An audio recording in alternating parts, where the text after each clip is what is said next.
Hello dear beautiful souls. तर तुमची बघू आपण पास्टची एनर्जी बघू, प्रेझेंटची एनर्जी आणि फ्युचरची एनर्जी. तर तुमची जे कलेक्टिव्ह ही रिडिंग बघतायत त्यांची पास्ट एनर्जी, जे ही कलेक्टिव्ह ही रिडिंग बघतायत त्यांची पास्ट एनर्जी, ओके, त्यांची प्रेझेंट एनर्जी, ओके, आणि फ्युचर एनर्जी, प्रेझेंट चॅलेंज, जी ही कलेक्टिव्ह रिडिंग बघतायत त्यांचा प्रेझेंट चॅलेंज आणि फ्युचर एनर्जी, ओके, आणि ॲडवाईस, ओके, ॲडवाईस आणि आउटकम, ओके. So nice. तर कलेक्टिव्हसाठी मला तुमची एनर्जी पास्टमध्ये अशी होती की खूप एक छान बिगिनिंग होती,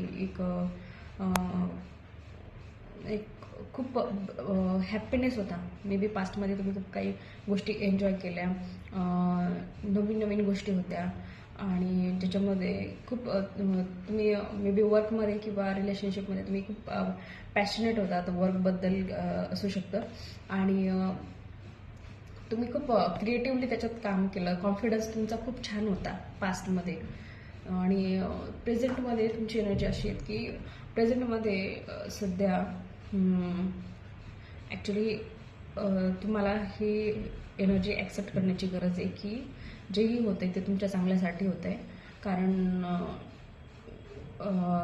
म्हणजे आता करंट सिच्युएशनमध्ये तुम्हाला जे लेसन भेटत आहेत ते तुमच्या चांगल्यासाठी, जे पण तुम्हाला वाटते जे माझ्या मनासारखं होत नाही आहे किंवा माझ्या अपेक्षेप्रमाणे होत नाही आहे, ते असं नाही की ते तुमच्या काही वाईट होण्यासाठी होतं आहे, ते तुमच्या चांगल्यासाठीच होतं आहे. थोडासा पेशन्स ठेवा. आणि प्रेझेंट एनर्जीमध्ये अजून एक ॲडवाईस अशी आहे की तुम्हाला तुमच्या बाउंड्रीज प्रोटेक्ट करण्याची गरज आहे. म्हणजे मे बी पास्टमध्ये असं होतं की तुम्ही कुणी यायचं किंवा काही पण, म्हणजे नाही का, आपण इन्फ्लुएन्स होऊन जातो ना कधी कधी आपण कोणाच्याही बोलण्याने. तर पास्टमध्ये तुमची एनर्जी मे बी अशी असेल की म्हणजे मे बी लोकांनी तुमचा फायदा घेतला असेल, तुमच्या स्वभावाचा फायदा घेतला असेल, असं पण झालं असेल. आणि तुम्हाला आता हे शिकायचं आहे की स्वतःची व्हॅल्यू कशी करायची. सगळ्यात पहिले जस्टिस कार्ड पण आलं इथं. म्हणजे स्वतः पण काय करतोय ते पण बघायचं, रिफ्लेक्ट करायचं. तुम्ही स्वतःसोबत पण काय करतायत आणि तुम्ही इतरांसोबत पण काय करतायत. तुम्ही ट्रू आहेत का, तुमचे इंटेन्शन प्युअर आहेत का हे चेक करायचं. आणि येस, आणि फ्युचर, ऑफकोर्स फ्युचरची एनर्जी खूप छान आहे. फुल म्हणजे नवीन काहीतरी सुरुवात होते, नवीन कसली तरी. मे बी तुम्हाला ही रिडिंग जर रिलेशनशिपमध्ये जर रेझोनेट होत असेल तर तिथे तुम्ही ही घेऊ शकता, किंवा करिअरसाठी. आणि येस, पण तुमच्या आजूबाजूला मे बी तुमचे वेलविशर असतील किंवा तुमचं इनर इन्स्टिक्ट म्हणजे तुमचं इंट्युशन पण असेल जे तुम्हाला गाईड करत असेल, त्याच्याकडे पण लक्ष द्यायचं आहे. कधी कधी आपण म्हणजे तो आपला जो आतला आवाज असतो त्याला इग्नोर करतो, आणि कारण तो आपल्या चांगल्यासाठी असतो, पण आपण कधी कधी इग्नोर करतो आणि चुकीचे डिसिजन घेतो. तर तो आवाज इग्नोर करायचा नाही आहे.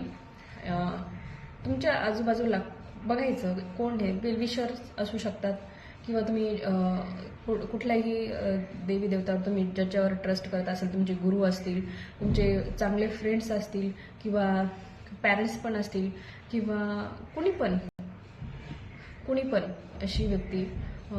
पण जरूर नाही एका कोणी व्यक्तीच आहे, हे तुमचं अंतर्मन पण असेल.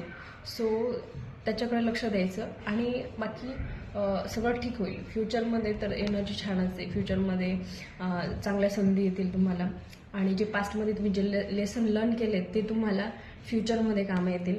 आणि फ्युचरमध्ये आउटकम असा असेल ना की ज्या गोष्टी तुम्हाला आता रेझोनेट होत नाही, म्हणजे मे बी पास्टमध्ये असं होत होतं की मनासारख्या, म्हणजे आता सपोज जबरदस्ती एखादं काम करताय तुम्ही.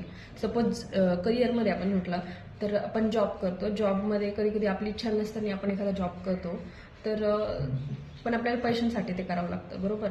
तर फ्युचरमध्ये तसं नसणार आहे. फ्युचरमध्ये तुम्ही ते करशाल जे तुमच्या मनाची इच्छा आहे, जे तुम्हाला इमोशनली सॅटिस्फाय करेल किंवा तुमचा सोल सॅटिस्फाईंग होईल असं काहीतरी काम तुम्ही कराल, ज्यात तुमच्या इच्छेप्रमाणे तुम्ही कराल.